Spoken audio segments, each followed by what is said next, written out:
ज्ञानतिमिरान्धस्य ज्ञानाञ्जनशलाकया चक्षुरुन्मीलितं येन तस्मै श्रीगुरवे नमः।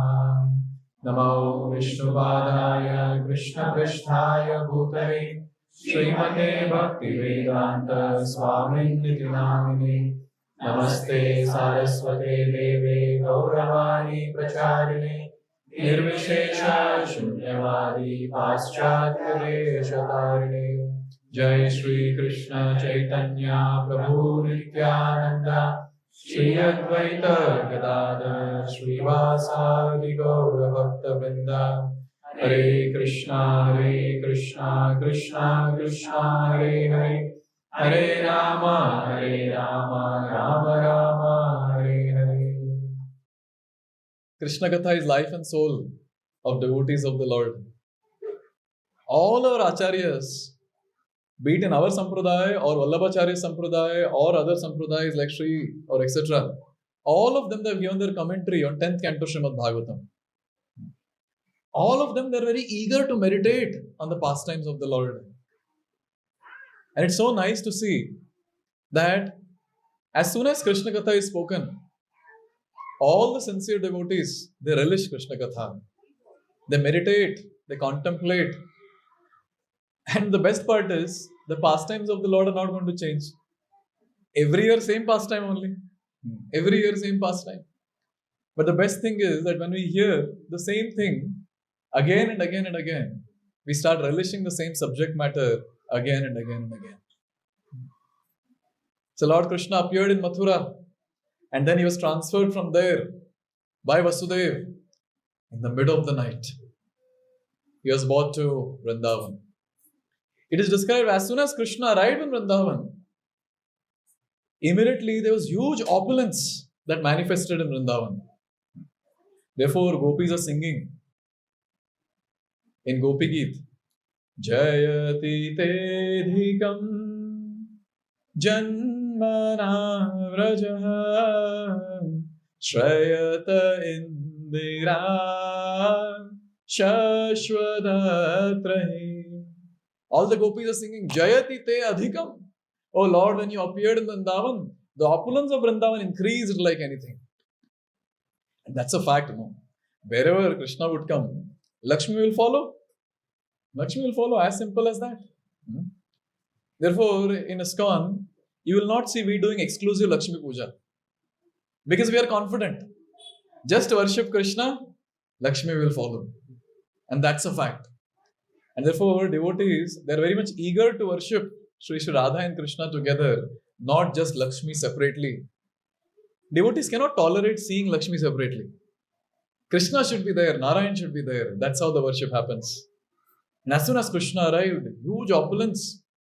And now Nanda Maharaj had a big problem. Because Nanda Maharaj heard that how comes he killed the 6 sons of Devaki and Vasudeva. The 7th son was aborted because he was not knowing that that son is there in his own house. There's Balram. So he was thinking that if this opulence is revealed and it goes to Mathura, if the message goes to Mathura, that so much opulence is there in Vrindavan, they'll come and see. Suddenly how come? Suddenly how come so much of opulence, so much of wealth?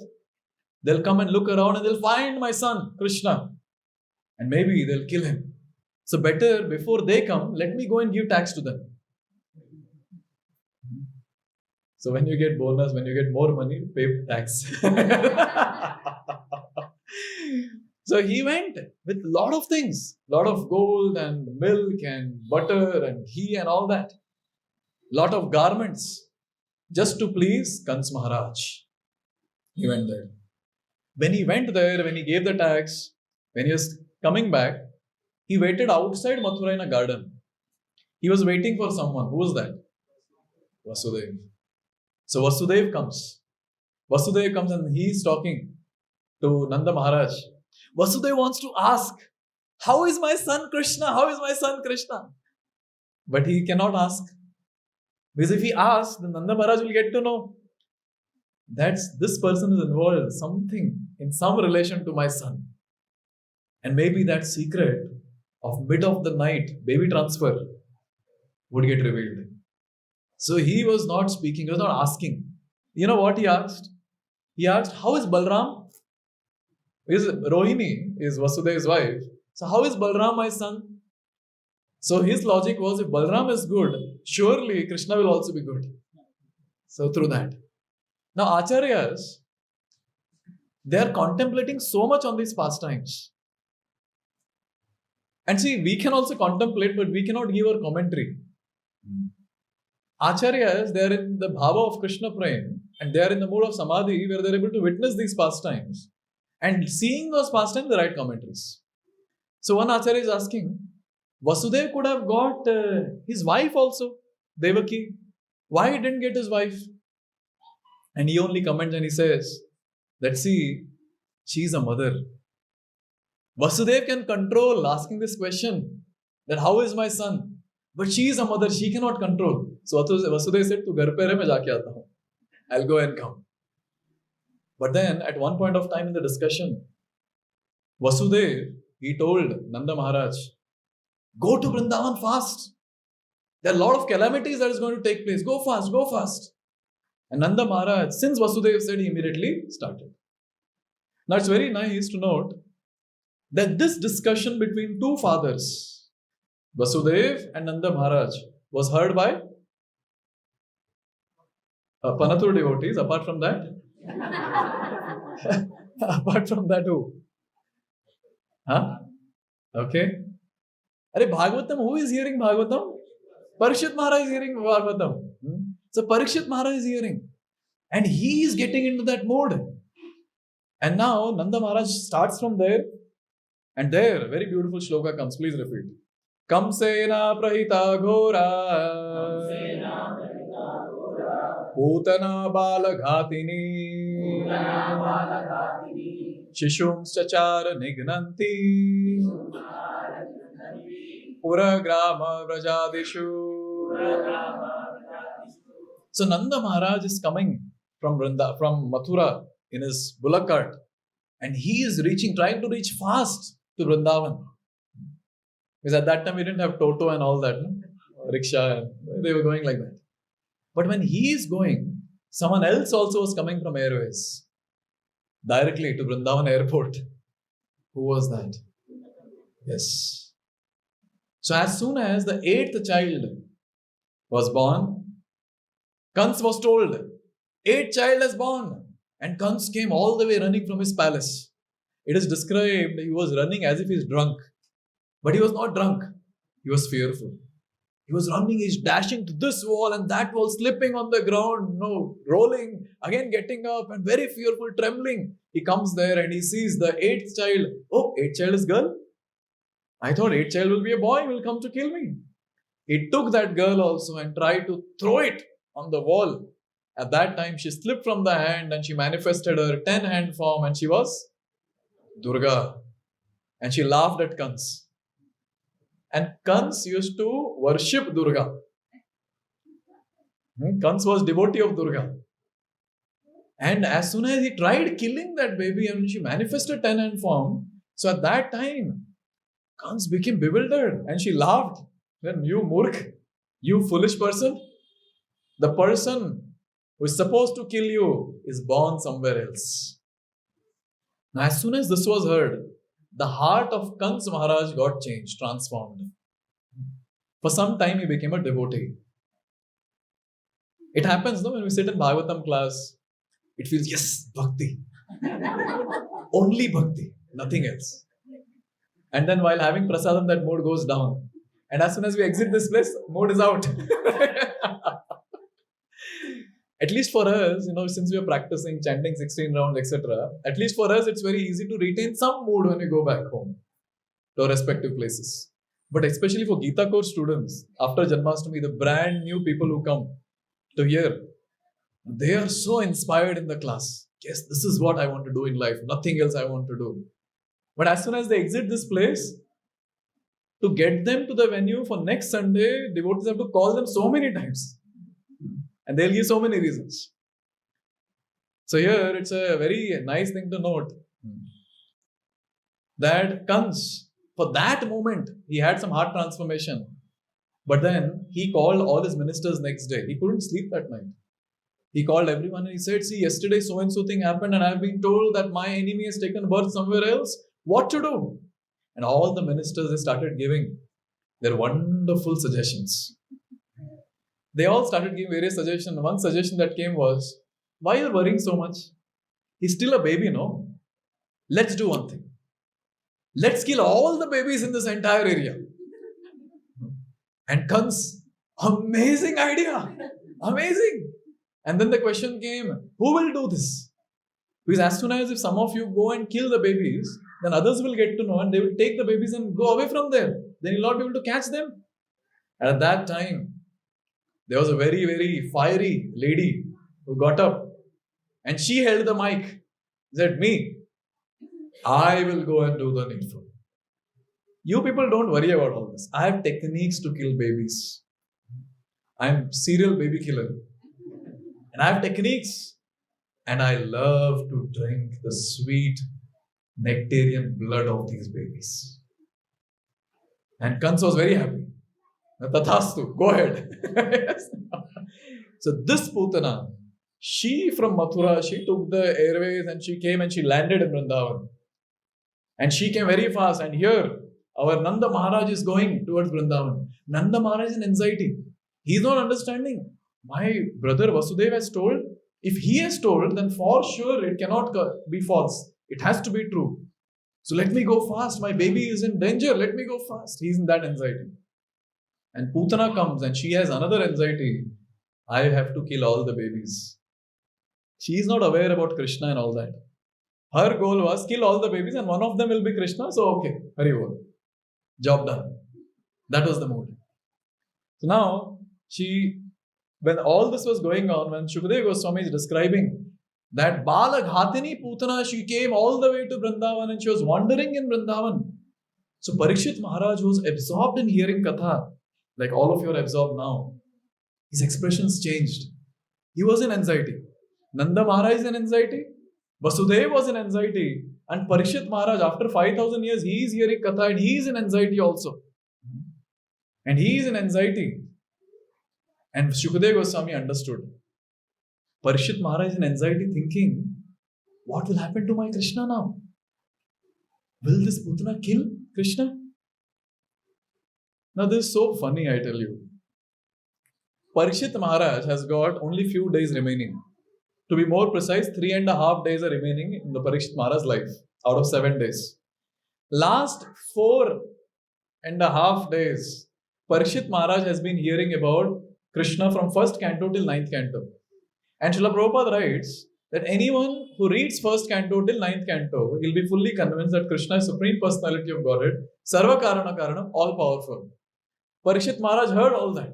And after hearing all that, still he is in anxiety. What will happen to all powerful Supreme Personality of Godhead Krishna? Will Pūtanā kill him? Now tell me why this bhav came to Parikshit? Because of his absorption in the discussion between Vasudeva and Nanda Maharaj. When two fathers were discussing about Supreme Lord as their son, Parikshit Maharaj could also imbibe the same mood. And he was also feeling the same parental affection for Krishna. And in that parental affection, he started feeling, what will happen to Krishna? Don't you think he's mad? After hearing so much, he's having this expression. Now another mad person who's sitting there, Shukadeva Goswami, he is telling Parikshit Maharaj, don't worry. And then he tells something. Please repeat. Nayatra Shravanadini Rakshonyani Swakarmasu Kurvanti Satvatam Bhartur Yatu Dhanascha Tatrahi. Shukadeva Goswami is saying, don't worry. Wherever the holy names of the Lord are chanted, Hare Krishna, Krishna Krishna, Hare Hare Rama, Rama Rama, Hare. Wherever the glories of the Lord are discussed, their negative energies cannot come. And here Krishna is personally present. How can anything happen in that place? So one mad person, he is having tension, what will happen to Krishna? Another mad person, he is telling, don't worry, nothing will happen to Krishna. This madness is needed to understand Bhagavatam. Because this madness is all about being absorbed. And they're hearing, they're in that mode. What will happen next? What will happen next? And say one of our devotees was there in that place where Parikshit and Shukadeva Goswami is discussing. Are Pagal? Why are you becoming so much in anxiety? I know the pastime. Sit, I'll tell you. Krishna will kill Putana, don't worry. For us, we might not understand because our hearing might not be full of absorption. But he, in love for Krishna, is hearing. And when he's hearing, he's there in that mood. And therefore, Chaitanya Mahaprabhu says, only a transcendentally mad person can understand Śrīmad-Bhāgavatam. On the banks of Godavari, Ramananda Rai and Chaitanya Mahaprabhu, they both are sitting and they're having intense discussion about bhakti. Many, many things they discussed. At that time, Chaitanya Mahaprabhu, he says a very nice thing. He says, Ami eka batula tumi dvitiya batula ata eva tumay amay haye samatula. He is saying, Ami eka batula. I am one mad person. Tumi dvitiya batula. You are the second mad person. Ata eva tumi amay ei samatula. Therefore, you and me are on the same platform. Actually, transcendental madness is needed in bhakti. Or else, how is it possible for 7 days and 7 nights, 2 people, and along with those thousands of people sitting and hearing Śrīmad-Bhāgavatam continuously, without having prasad, without drinking water, without sleeping? Sometimes in our class, devotees do all the 3. They take a nap also, they drink water also, in between they eat also something. Yes. But can you imagine that? That's madness. You look at Srila Prabhupada, isn't that transcendental madness? Prabhupada travels from India, he goes to another side of the world, and then he sets his watch according to the timing there. And then he begins his entire work as it is that he was doing in India. No jet lag, nothing. In the morning time, he'll fight with all the scientists, argue with them, and then solve all the court cases, this and that. And at night, peacefully sitting and writing Bhaktivedanta purports to Śrīmad-Bhāgavatam and Bhagavad Gita. Tell me, how can an ordinary person do this? Only a transcendentally mad person can forget everything else and just sit and get absorbed in Krishna Katha and write commentary. This is called as transcendental madness. Therefore, I always say, before dying, we should also become transcendentally mad. The fact is, all of us are mad. But we are mad behind something of this world. But these people are mad behind something of that world. And we have to transition from this world to that world. Madness remains constant. Only the object of madness changes. This is what we have to reach. This is the state that we have to reach. And here it is described so wonderfully that anywhere this wonderful Krishna Katha happens, negative energies cannot come to that place. It cannot affect the person at all. Therefore, I feel so fortunate that all our devotees, they have wonderful altars at home. We have personally done altar installation in so many houses. And in every house, every day Aarti happens, Kirtan happens, Japa happens. Tell me, which negative energy can come to their house? Maybe negative energy will fear their house. If I go there, I'll also chant Hare Krishna. Better I be outside. So many times it happens, no? Many people fear to enter this hall. If I go there, I'll also become like these people. Saturday block, Sunday block. But they don't see this is saved. So in this way, Putana came there. Now Putana, she, being a demon, she was having mystic powers. She transformed herself without going to a beauty parlor. Haribol Matajis. Without going to beauty parlor, she transformed herself and she was looking extremely beautiful. Extremely beautiful.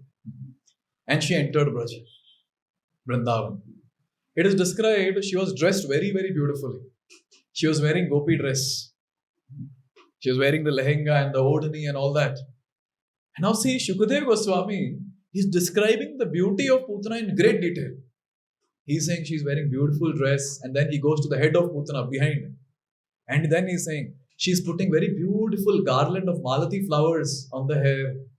Her earrings are brilliantly shining. And then he continues, speaking various other things. And I was really astonished. Shukadeva Goswami goes on to describe that she was looking so beautiful. Some of the hair was also there on her face. I was wondering, Shukadeva Goswami, so much of detailed description. And this was about the attire. Now look at her behavior. She was walking with her very, very beautiful attire, beautiful form. She was walking in Vrindavan, holding a lotus flower in the hand, twirling the lotus flower. As if she is walking on a ramp, she was walking. And she was glancing on everyone. Like a very, very merciful sadhu, she was glancing on everyone. And it is described that men were already gone. She was glancing, and I think maybe the men were falling also down. And even females were getting attracted to her. Even females were getting attracted. So in this way we see that very, very ugly looking lady, she transformed herself. And now she's looking very, very beautiful. And she's posing herself to be a very genuine, good lady. This is how sometimes people who call themselves as guru, who are pseudo gurus, they pose themselves as a very, very exalted, experienced, realized soul. They'll speak big, big things. They have not realized bhakti, pure devotional service. They have not realized the essence of Krishna consciousness, but they'll instruct people. They'll instruct, don't read Bhagavad Gita. Not me read. You make your own Bhagavad Gita. You're also Krishna. What is the need to become servant of someone? You have servants for yourself. And when you're doing also, do it for some goal. To get some good luxury in life. To get some mystic power by which you can float in the air, or walk on the water or whatever. Do it with some agenda. And never trouble your mind. Jo man kehta hai, bas karte rahiye. I met someone and then we were saying, see, meat eating is sinful. And then that person was saying, no, my guru says that whatever mind says, just do that. And naturally, with time, you'll become a very pure devotee. And now, so currently my mind is saying, eat whatever you like, so I'll eat. My guru is very nice. Why my guru is nice? Because he's allowing me to do whatever my mind wants. This is the first type of pseudo guru. So externally people come and they pose themselves as very, very great people. They'll speak very, very great things and mislead the people. There's one thing which I would like to share for all the spiritual leaders sitting here, or the potential spiritual leaders sitting here. It's a great responsibility on our shoulder to speak things as it is given by the parampara. But you know what is the problem? Problem is, we also have that pseudo-ness here. We also want to tell something different, something hatke than what the parampara has given us. So the first pseudo-guru is external guru. There's another pseudo-guru within. That's called mind. Now this pseudo-guru is not pure, so it will always give some stupid reasoning. And this mind will never allow us to accept the conclusions of pure devotional service. Say a devotee speaking about pure devotional service, mind is saying, it doesn't work like this. It's okay, do whatever. Say speaker is saying, we shouldn't eat onion garlic. And then the mind is saying, these people will keep telling, we'll keep eating, no issue, no problem. We'll continue eating. This is called a pseudo-guru. Pseudo-ness here, falseness here. So in this way, we have two types of pseudo-guru. And Srila Bhaktivinoda Thakur says, Putana represents a pseudo-guru. Because she, being an ugly demon, she was posing herself to be a very, very genuine, beautiful lady. On this very, very auspicious occasion of Guru Purnima, we have to feel very fortunate, very, very fortunate that we have got genuine gurus in our life. We have Srila Prabhupada and we have his followers in our life. Jadi Prabhupada na hoy to tabe ki hoy to jivana bhai takishe. If Prabhupada wouldn't have been there, maybe we would have been sitting and hearing some pseudo guru and it is all nonsense. Follow the mind, do this, do that. We are so fortunate, so very fortunate. So on the auspicious day of Guru Purnima, we should express our gratitude to Srila Prabhupada, paying obeisance to him and thanking him that you have saved my life. I was floating somewhere in gutter. Somehow I had some spiritual inclination. But the right time, you entered my life in the form of your various followers and you pulled me out from this gutter. And you know what? Many people like that are going to enter our Janmashtami venue on 26th August. Many people will enter. And you all will be able to make out, this person is coming. We as representatives of Srila Prabhupada, it's our job to help them, not to get deviated by some pseudo-gurus of the outside world, but connect them to the genuine Guru, and that is Srila Prabhupada. Because see, anyone who enters our Janmashtami venue, tell me, are they someone just ordinary atheistic people? They're extraordinary people who have got some spiritual punya by which they have a desire on the day of Janmashtami that I should go to a venue, I should go to a temple where I can take darshan of Sri Radha and Krishna. This desire to take darshan of the Lord is not ordinary. They come with the mood to take darshan of the Lord, but we have our own plans. And we, as soon as someone comes, we surround that devotee or that person and then Gita course. Register for Gita course. And what happens when someone comes to Gita course? They get connected to Srila Prabhupada and the genuine parampara. Their life is transformed. How many of you agree with me? Hari Bol. All the devotees who are caught in Janmashtami. And so wonderful. We as a team are going to do this wonderful service of saving people from the various pseudo-gurus of this world. We are those people who are going to do this. This is the service that is given to us by Srila Prabhupada and our authorities. So this Pūtanā, she entered. And now Vrajavasis are talking with each other. Hey, look, so beautiful. I don't know what Prabhujis were discussing there. Because Shukadeva Goswami describes only about Matajis. So gopis are discussing with each other. And the gopis are saying, hey, look at her. She's so beautiful. She is actually Lakshmi herself. Another gopi is asking, why you say she's Lakshmi? Hey, look at her hand, look at her hand. She has lotus. And who holds lotus? Lakshmi Devi holds lotus. Now another gopi is asking, but why she has come to our Braja? Another gopi is saying, she has come to see Narayan. Where is Narayan?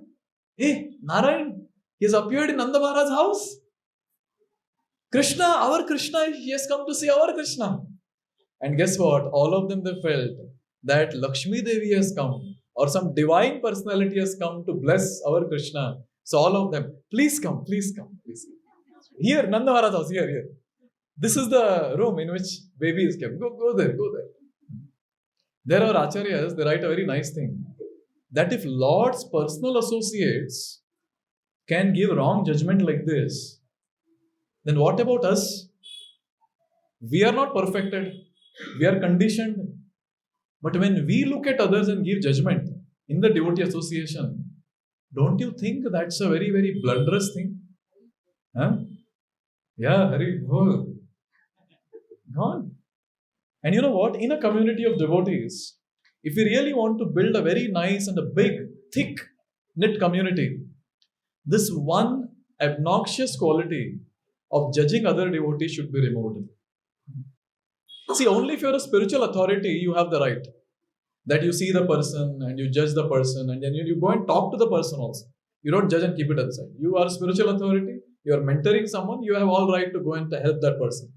But when you're not a spiritual mentor of someone, who has given us the right to go and judge someone? And then you look at the person and you see, oh, look, how is he behaving, how she is behaving. And you start judging the person. Ye to aisi hai, ye to aisa hi hai. And then what happens? You are judging here and then maybe during prasadam or during free time, then you start gossiping. You know what? You know what? And the other devotee is asking, what? No, I will not tell it a secret. And the other devotee, no, you tell, no, why you was doing like this? You tell. No, it is related to that devotee. What happened to that devotee? No, I'll not tell. It's not proper to tell. Or center managers are told not to gossip. No, you tell. That center managers will keep telling whatever they want. And now what happens? You have judged something. The other devotee is innocent. That devotee does not know anything. And now you speak your contamination, and that enters the head of that devotee also. And now that devotee will speak to someone else. And like this, underground, a lot of rumors will spread. And you know what happens? In this way, Kali personified becomes successful, because this is the trick of Kali. Because in the age of Kali Yuga, you cannot stay united. And in ISKCON, devotees are united. So Kali cannot see this. So Kali will enter the head of some devotee. He'll make the devotee judge someone and speak to someone else. And like this, an undercurrent of rumors and gossip will float. And you will see devotee community will start breaking. If somehow all of us with intelligence, if we understand this fact, that who am I to judge anyone? Let the devotees do whatever they want. They and Krishna, they have their own relation. Who am I in between to go and give my judgment? Even Supreme Court judge takes so much of time to give judgment. And we immediately, in no time, we give judgment. Sometimes I feel we should go and replace Supreme Court judge. At least all cases of India will get solved. I don't know, solved or become more blunders, but something will happen. Therefore, as devotees in the devotee community, it's our great responsibility. Say someone is speaking something to us, we should always ask that devotee, have you seen this first-handed? Are you sure about this? And if say the devotee is not sure, the devotee will say, no, I don't know much. I've just heard from so and so, I've not got it directly. And then at that time you have all rights to say, then leave it no Prabhu, leave it no Mataji, why to discuss all this? And say that devotee says, no, I'm sure about this. Then we have all right to say, then let's go to our authorities and tell them so that they can solve the problem. What is the use of coming and discussing like this in groups? What is the use? If we all start doing this, you know what? Our center will become very thick-knit devotee community center. And huge number of devotees will be attracted, because outsiders see only this. Outsiders will see only this. How is our behavior, what we talk, etc., etc. They will not see how many rounds we chant. After coming to Gita course, after many sessions, they realize I have to purchase beads and start chanting. Before that, no one appreciates chanting. What they appreciate is how much affection and love we have and how much cooperation we have amongst each other. Very important thing about building devotee community. Now this Pūtanā, she naturally, very nicely entered Nanda Maharaj's house. No obstruction at all. No obstruction. And then she saw the baby in the cradle. And as soon as she saw the baby in the cradle, she could feel something from within. And here, our Shukadeva Goswami says that unlimited power covered like fire covered by ashes. She felt like that. Fire covered by ash. So when something is burnt, you'll see ash at the top. If you remove that, there'll be red, hot fire still inside. So she felt, he's a covered. No, he's all powerful but covered. But what to do? No, she's a demoness. So she was least bothered about all that. Even Sanjaya, when he is seeing universal form, where Sanjaya was also able to see what Arjuna saw. So Sanjaya said that now Krishna is looking like Koti, Surya Sama. And same thing, when Vaman Dev was walking inside the arena of Bali Maharaj sacrifice, at that time Bali Maharaj saw from far and he said, it's like Surya Dev walking himself. So much of effulgence. How can someone cover Krishna's effulgence? Even Pūtanā was able to sense that he is the all-powerful personality. He was able to sense that. And therefore Shukadeva Goswami is telling this and giving confidence to all the audience who is hearing that Krishna is all-powerful. Don't worry. Pūtanā cannot do anything to Krishna. And Parikshit Maharaj maybe is smiling. Finally, nothing will happen to my Lord Krishna. All-powerful Supreme Personality of Godhead. Sarva Karana Karana. So in this way, she went there. She has entered that place. She is looking the baby in the cradle. But the baby had closed his eyes. Krishna has closed his eyes. Now all our Ācāryas, you know what they do? As soon as they see an event that is happening in Bhagavatam, they'll stop at that event and they'll mark the entire event like this. And all of them with magnifying glass, they'll enter and go very close and try to observe and ask why this event happened. See, for us, if someone says that baby was in the cradle and the baby's eyes are closed, what will be your commentary? Sleeping. Simple, no? Sleeping. But Ācāryas know very well that Krishna is in Shuddha Sattva. He is beyond 3 modes of material nature. He cannot sleep. So why is he closing his eyes? All the Ācāryas with the magnifying glass going maybe close to the eyes of Krishna and saying, why you closed your eyes? Why you closed your eyes? And all of them, they give a lot of reasons. There are more than 20 reasons given by the Ācāryas why Krishna closed his eyes. And we can think of only one. That is, he was sleeping. The first reason that is given is that she has come in the attire of a gopi to kill me. Oh, her heart is so hard. I cannot see this duplicit lady. Inside something, outside something. I don't want to see. Let me close my eyes. This is the first reason that one of our Ācāryas gave. Hari Shauri Prabhu, he gives this reason.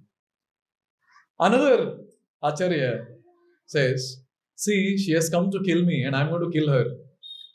And she'll suffer a lot. So I cannot see a lady suffering so much. Better I close my eyes and kill her. Another Ācārya is mentioning, oh, I have come to do pastimes of eating butter, stealing butter, drinking milk and all that. The drinking poison was not there in my pastime list. Drinking poison is a pastime of one person and his name is Lord Shiva. So one of the Ācāryas says, Krishna is closing his eyes and is calling Shiva, hey, come, it's your pastime, you come. You drink poison, I'll drink milk. Another Ācārya, he says that Krishna, he knows that Putana is a gone case. But now he is all merciful Krishna. So one Ācārya is saying that Krishna is closing his eyes, thinking in this life she don't have any pious credits. Let me see in the past life if she had some pious credits or not. She's meditating on the past life of Putana. And also one very, very nice reason which Vallabhacharya gives. He says that Putana is in ignorance. She is personified avidya. And very nicely, Chaitanya Charitamrita said, Krishna Surya Sama Maya hai andhakar Jaha Krishna taha naher Maya radhikar.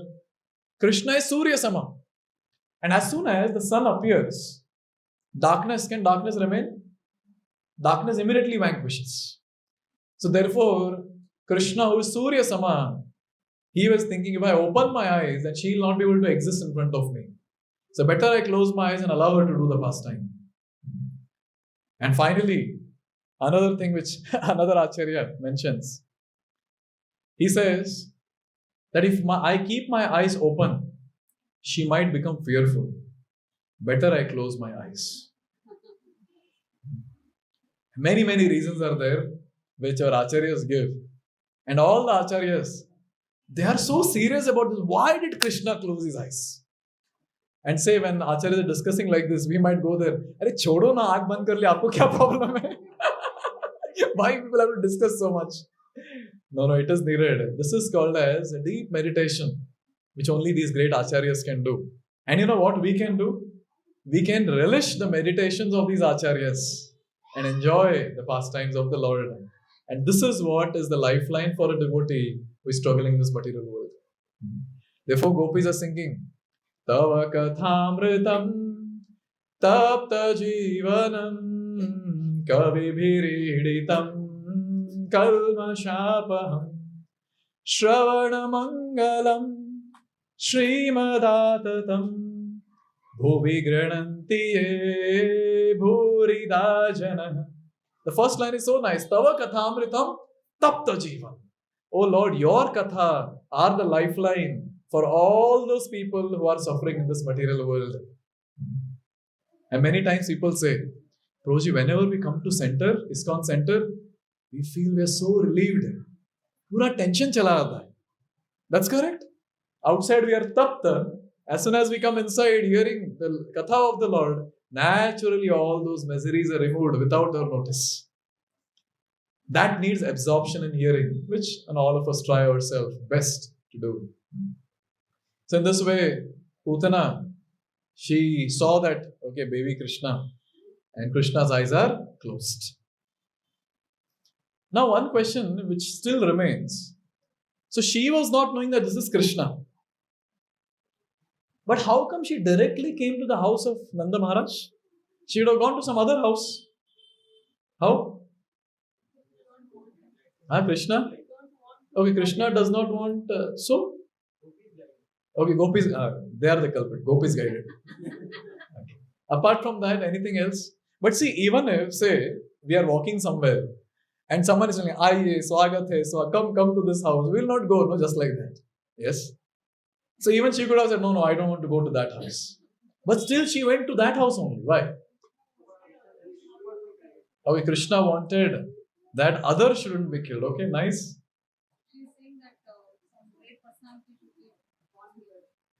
Okay, she was thinking maybe great personalities are born here. Yes. See, one thing is very clear. Krishna is there in the hearts of everyone. All of us, including Putana's heart. And Krishna in Bhagavad Gita, 18th chapter, Shloka 61, he says, please repeat. Ishvara sarva bhutana Riddheshe Arjuna tishtati Brahmayan sarva bhutani Yantrarudhani mayaya. So Krishna is telling Arjuna, I am there in everyone's heart and I make them move from one place to another. See, always the driver will sit in the car and drive. Only in rare cases someone will push from behind, but still driver has to be there inside. Yes. Similarly, Krishna is a driver. He is there in the body and he directs people. And he is very particular. Pūtanā should come directly to me. She shouldn't go to any of the other houses because in other houses, my friends are there. If they are killed, whom I'll play with? So Krishna directly got Pūtanā to his own place. And now Pūtanā did a big blunder of her entire life. What was the blunder? She picked up Krishna and kept on the lap. That is the end of Pūtanā's life.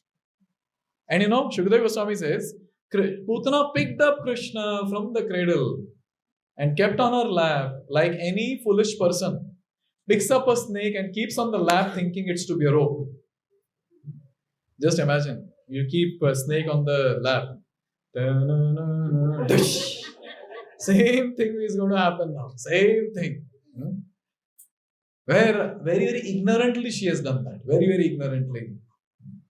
Therefore, I always say this, that since we have come to bhakti, we should be very careful. We cannot just act carelessly in this world. Because we never know what will actually take us away from Krishna. We never know. Which action of ours will take us away from Krishna, we never know. Therefore, we have mentors. Therefore, we have guides, spiritual guides. And therefore, we take their guidance. And what do the mentors do? They take the guidance of their mentors. Sometimes it so happens that some devotee comes and then he'll ask me some question, some solution for the problem that he is facing. Now, I have never come across that problem. Then I'll tell that, okay, I'll get back to you. Let me ask my mentor. I'll go to my mentor. And once it happened that someone asked me a question, I said, I'll get back to my mentor. My mentor said, I'll get back from my mentor. That question was so complicated. Because the situation that the devotee was going through was so complicated. And like this, 3 levels up, the case went and solution came down 3 levels. Can you imagine? This is what Srila Prabhupada has created in ISKCON. Hierarchy where every devotee is connected. And finally, we are connected to the parampara directly to Krishna. Therefore, guidance is very important. Pūtanā, no guidance. She had the sanction of whom? Kans Maharaj. Kamsa was there who gave sanction. But he was not a guide. In fact, he was paving the path towards death for Pūtanā. So she picked. Now the question comes, what was Rohini and Yashoda doing at home? For your information, they were at home only. They were there at home. And Pūtanā entered and they were just looking at Pūtanā. And you know why they were looking at Pūtanā? She was so beautiful. She was so nice that they were thinking, oh, she's a very good lady. She has come to bless our Krishna. And if she blesses, our Krishna will remain healthy and everything will be nice. Are Baba, she has come to kill your Krishna. And here they are thinking, no, everything is good. She is very nice and this and that. They had a lot of faith in her. And they had this faith she will not do anything wrong to her baby. This was the thing that they were having. They were overpowered by the beauty of Putana. All the time they were overpowered. And in fact, at one point, one of the Ācāryas writes that Putana was acting in such a great maternal affection mood that Yashoda and Rohini at one point of time they started thinking, are we the mothers of Krishna or she is the mother of Krishna? And they started thinking she has more affection than us. That was the mood that Yashoda and Rohini were in. And therefore they allowed, okay, you go. And Putana started doing something which was very, very troublesome for her own self. First baby that she wanted to kill. So she took Krishna. She gave Krishna her own breast. And Krishna, he started sucking the breast of Putana. And there, Shukadeva Goswami says, Tanam durjara viryam ulbanam. What did Putana smeared on her breast? She has smeared very, very great poisonous substance.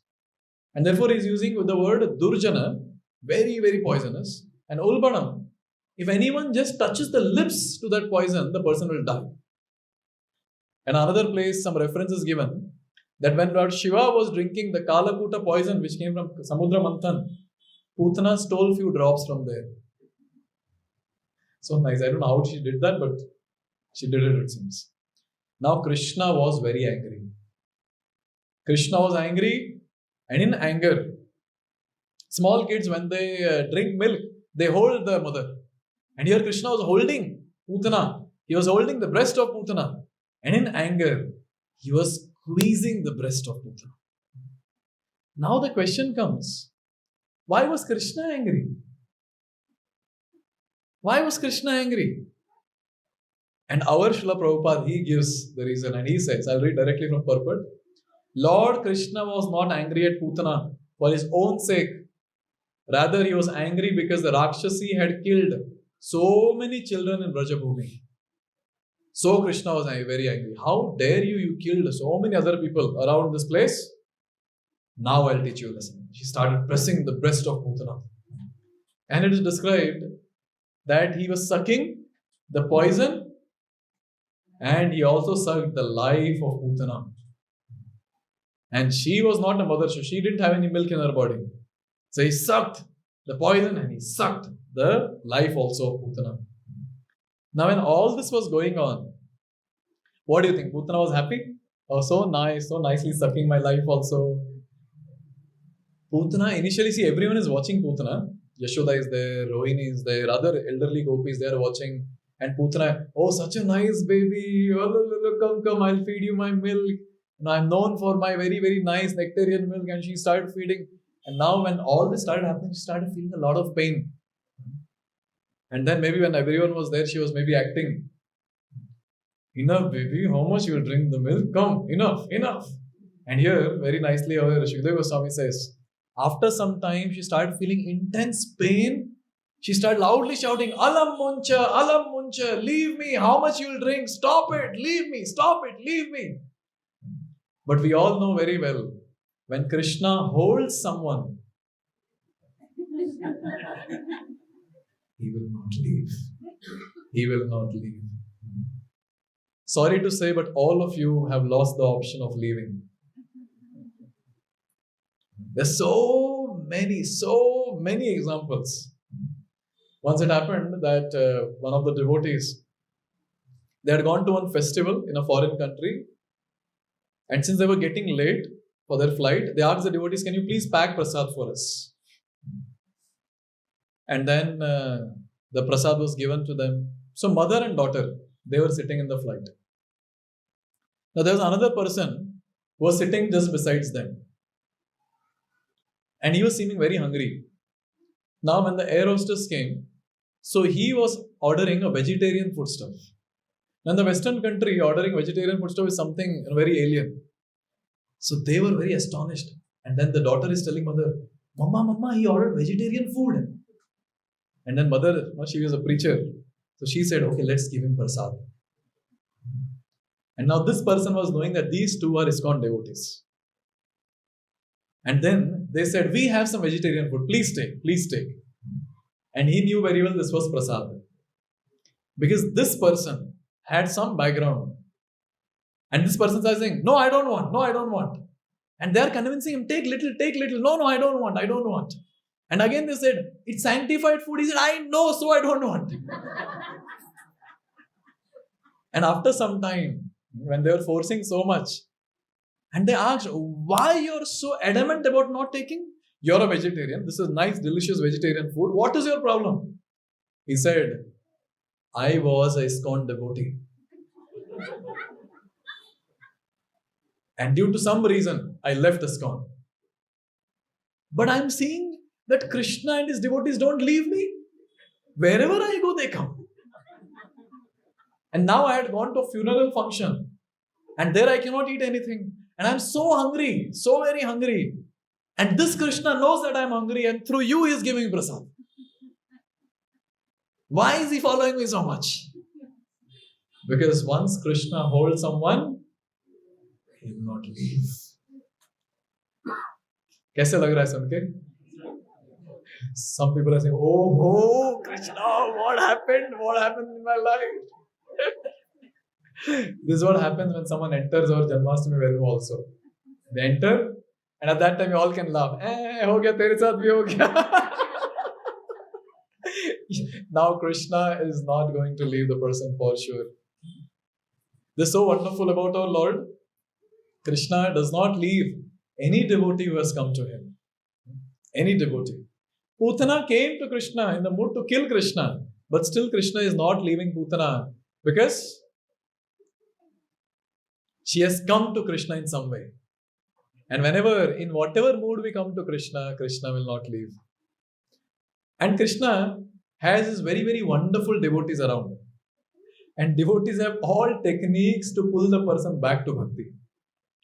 See, ISKCON has how many? 50 plus years now. ISKCON is 50 years old, you can say.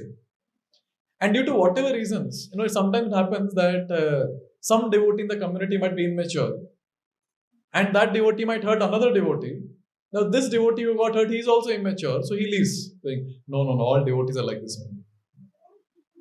So there's so many times it happens that such people somehow, due to some misunderstanding here and there, they say, no, I'll not come to center, I'll not come for programs and all that.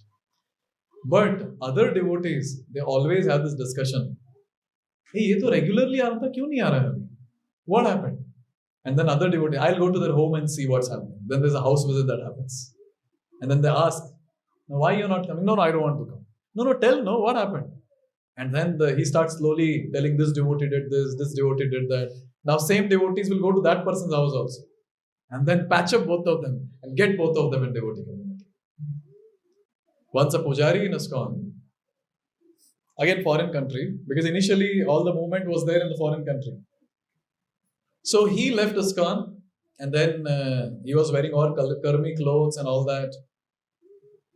And it was December time when our devotees are very fired up. They're in such a mood that they can bang Bhagavad Gita on someone's head also. That is the mood in which they hold Bhagavad Gita. Bhagavad Gita. Yes. And sometimes, here at least we are sober. In Delhi, I was hearing, so my brahmachari friends were sharing, they go on the street and stop the car like this. And when they stop, other devotees will go and give Bhagavad Gita. It's called as forceful distribution of Bhagavad Gita.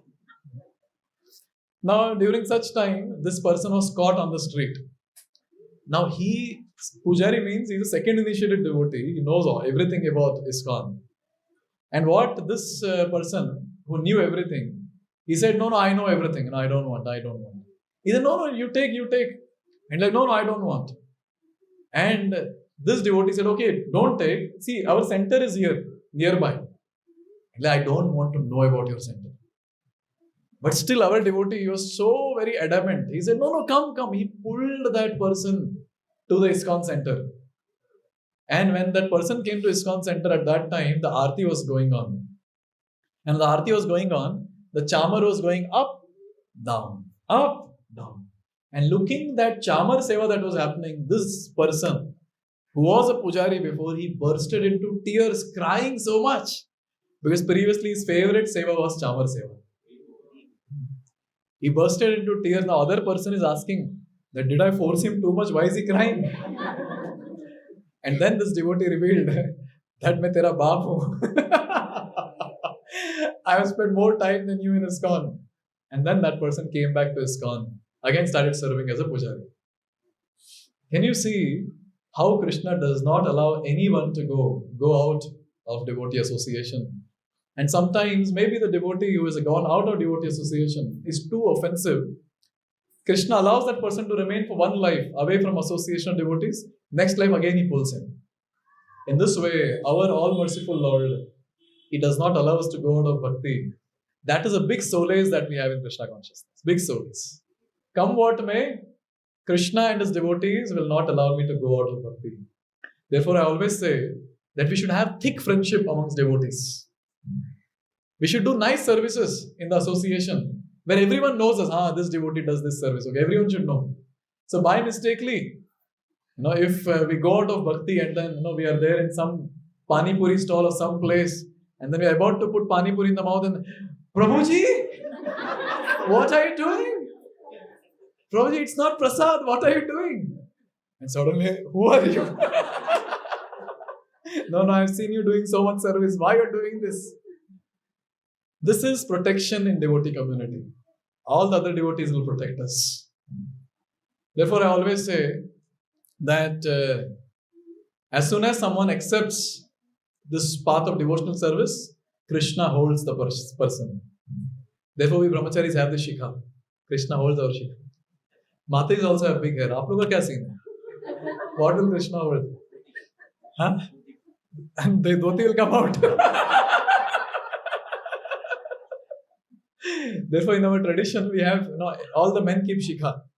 And the reason for that is Krishna holds the person through the shikha and pulls him. That's the way that is given in Shastra. Now Putana is crying, Krishna is not leaving. And Prabhupada writes a nice thing. I was laughing when I was reading this. Prabhupada says, Krishna also began to kick her with the legs to punish her properly for her mischievous activities. So Krishna started kicking with the leg also. Now she started crying and weeping. And she started running outside the house. And Vishwanath Chakravarti Thakur, he says that due to intense pain that Putana was feeling, Putana assumed her huge form. And Krishna sucked the life air of Putana. And Putana fell dead on the ground. Now our Ācāryas are going to that area with a magnifying glass. And they see a very nice thing. They're asking whose garden was that on which Putana fell? And they discover and the answer, it was Kamsa Maharaj's garden, where so many trees got destroyed. And it is described that Putana's body was 12 miles long. 12 miles long. In this way, she fell and 12 miles long various trees were shattered. It was a huge form. Now Shukadeva Goswami goes close to the Putana's body and is describing for all of us. He says, the eye sockets which were there, they were looking like deep blind well. And the nostrils were like deep caves in the mountain. So you can imagine the form of Putana. The teeth were looking like plow that is used to plow the field.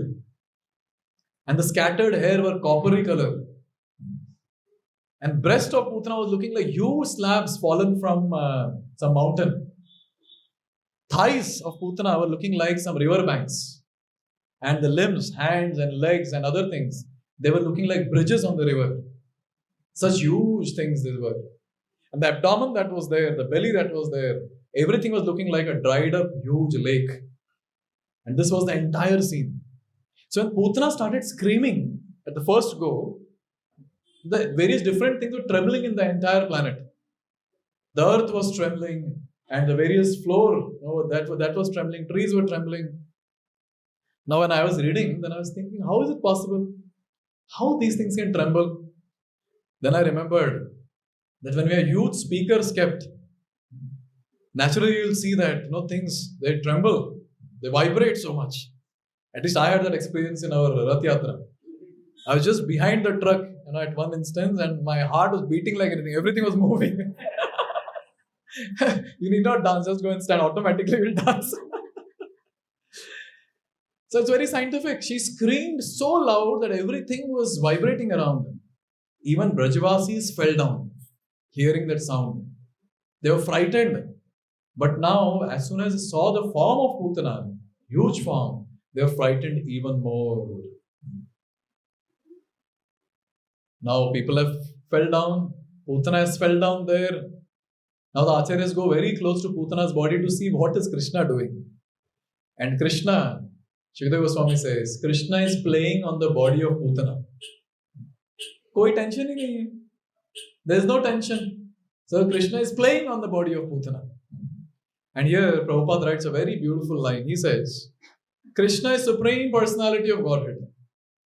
Rakshasi could increase the size or decrease the size of her body due to mystic abilities and thus gain proportionate power. When she would increase the size, her power would increase. Decrease the size, power would decrease. But Prabhupada writes, but Krishna, the Supreme Personality of Godhead, is equally powerful in any transcendental form. So Krishna didn't increase his size. He was same. And even being in that small baby form, Krishna could kill that huge form of Putana. Now here the next thing that took place. Now Putana fell down like that. And when the gopis saw this, they immediately ran. The elderly gopis, Mother Yashoda and Rohini, they are completely out of conscious.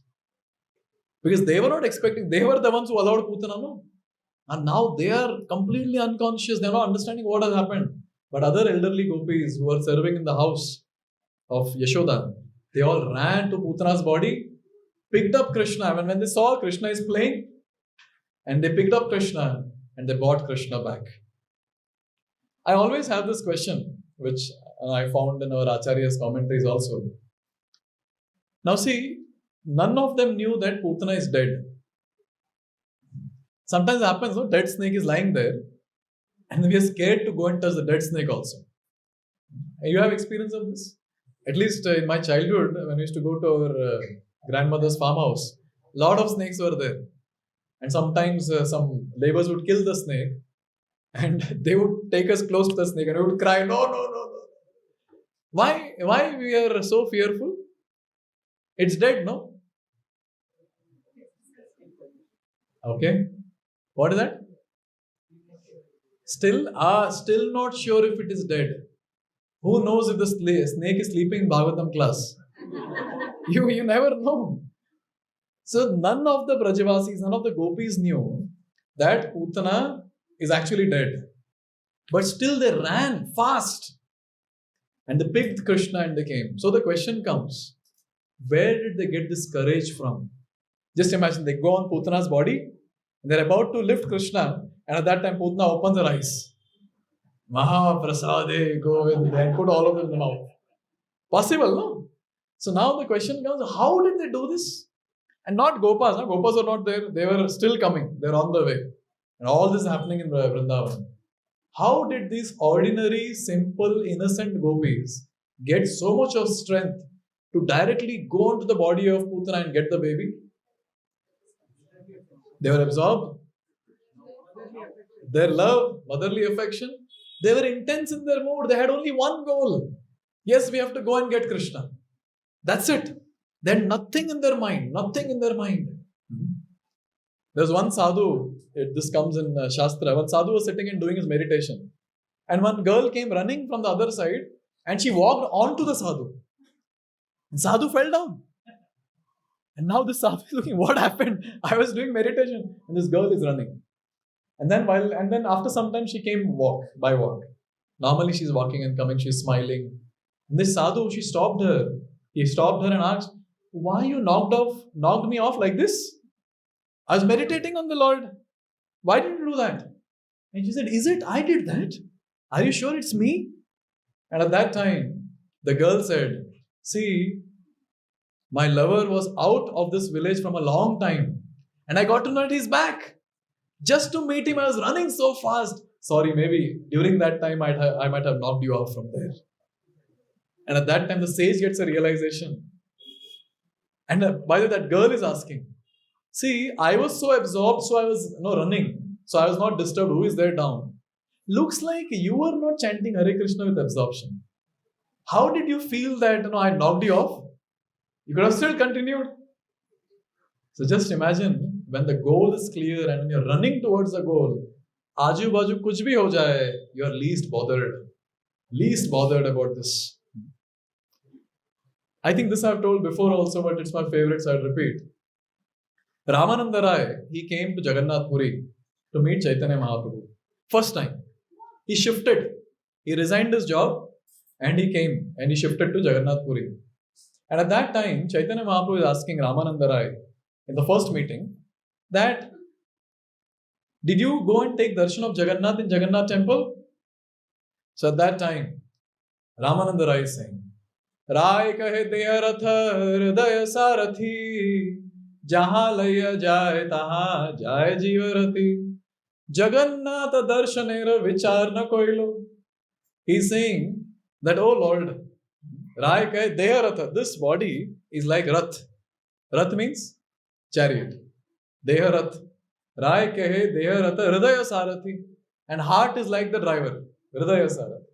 Wherever the heart takes, jaha laya jai, taha jai jivarathi. And I am spirit soul sitting in this rath. Wherever my heart takes the Lord, there I will go. Now when you're saying that, did you take darshan of Jagannath? Now I'm remembering that Jagannath is also there in Jagannath Puri. Now I can go and take darshan of Jagannath. Jagannath darshanera vicharna koilo. Such intense desire to meet Lord Chaitanya, that he forgot that Jagannath Puri is after the name of Jagannath. So wonderful. Therefore I always say that if devotees are very clear about attaining Krishna this very life, whatever happens in devotee community, whatever happens in our personal life, we will not bother. We will continue marching towards Krishna come what may. This is a very, very important teaching that we can get from here. Gopis didn't think twice, they just ran and they got Krishna. In this way, they got Krishna, they started doing various protection things to Krishna. They were taking the tail of cow and swaying it around. And they were also putting tilak with gobar.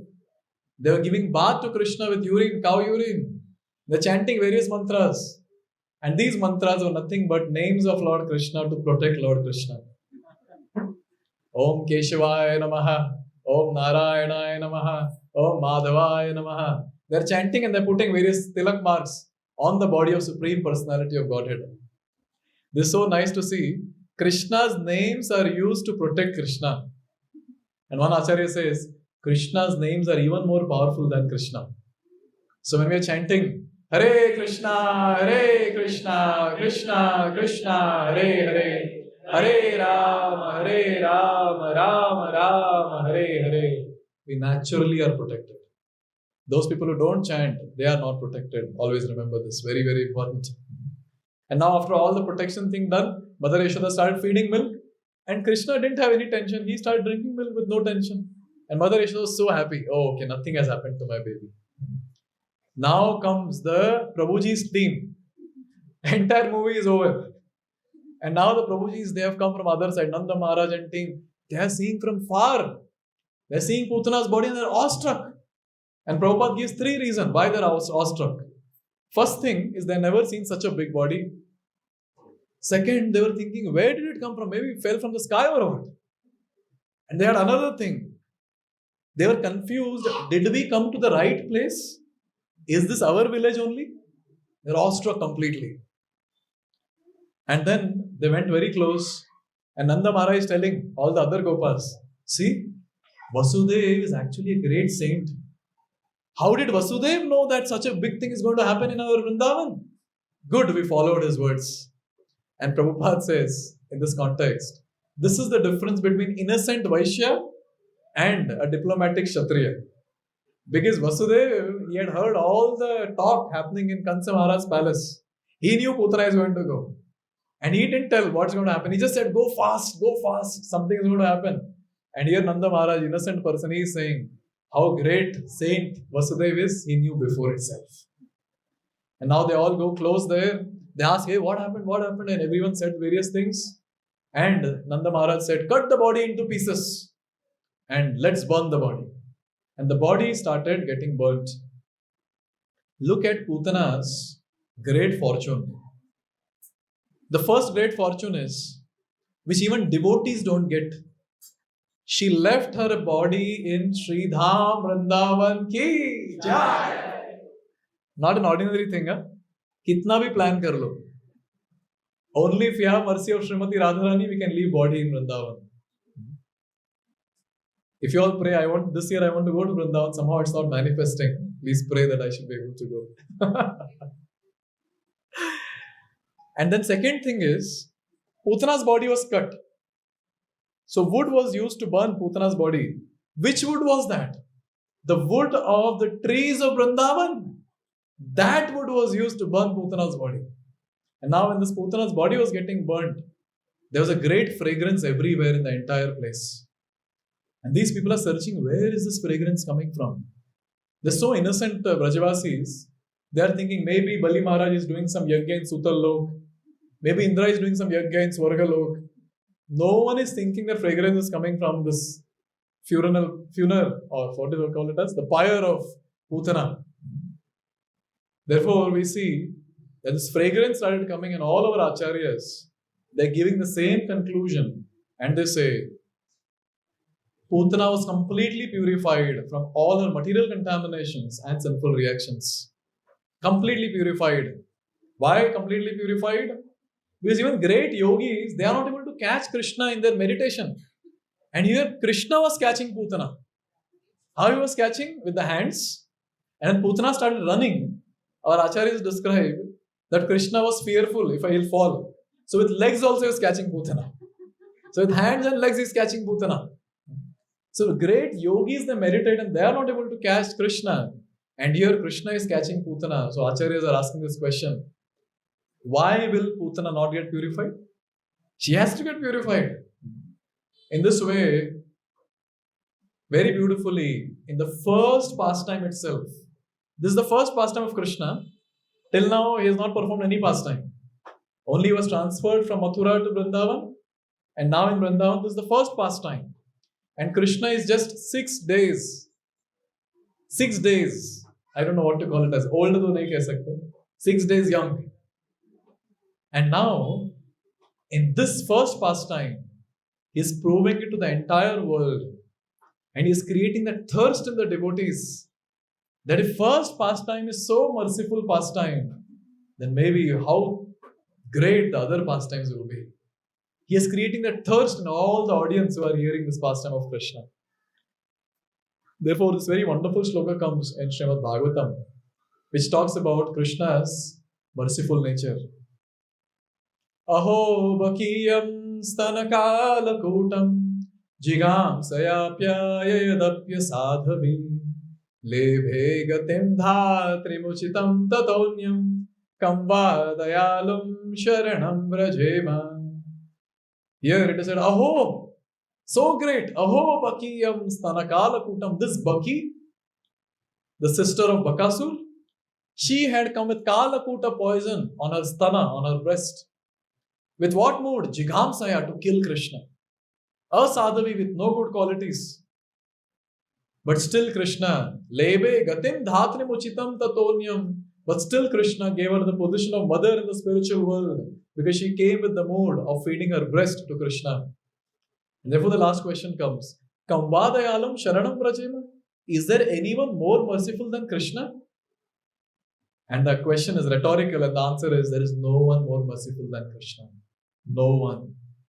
And therefore, very beautifully here it is said, the last part where Shukadeva Goswami says, please repeat. Kim puna shraddhaya bhaktya Krishnaya Paramatmane Yachan Priyatamam Kimno Raktastan Mataro Yatha Kim Punaha. Kim Punaha. This is called as Kaimutya Nyaya. So, two things are there. One is mode and one is the things that is offered. Mode is Pūtanā came to kill Krishna. The mode is killing. And Krishna gave the position of mother in the spiritual world. So the Ācāryas are asking, so what will Krishna give to that person who approaches Krishna with a neutral mood? She came with the mood to kill. If someone approaches Krishna with neutral mood, what will Krishna give? Okay, if someone approaches Krishna with the mood of duty, next level, what will Krishna give? And finally, the highest level, if someone approaches Krishna with the mood of bhakti, what will Krishna give?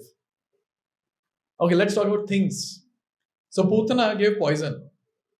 And Krishna gave the position of mother to Pūtanā in spiritual world. So again the question comes, what to speak of those people who give other things which are palatable as compared to poison? Rice or grains or whatever.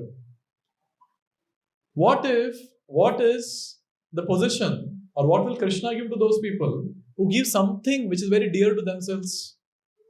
Which is something which is very, very dearer to themselves. Something which is very dearest to themselves. What will Krishna give to these categories of people? Because Krishna has given for a killer and the poison giver the position of mother in the spiritual world. I also have this question.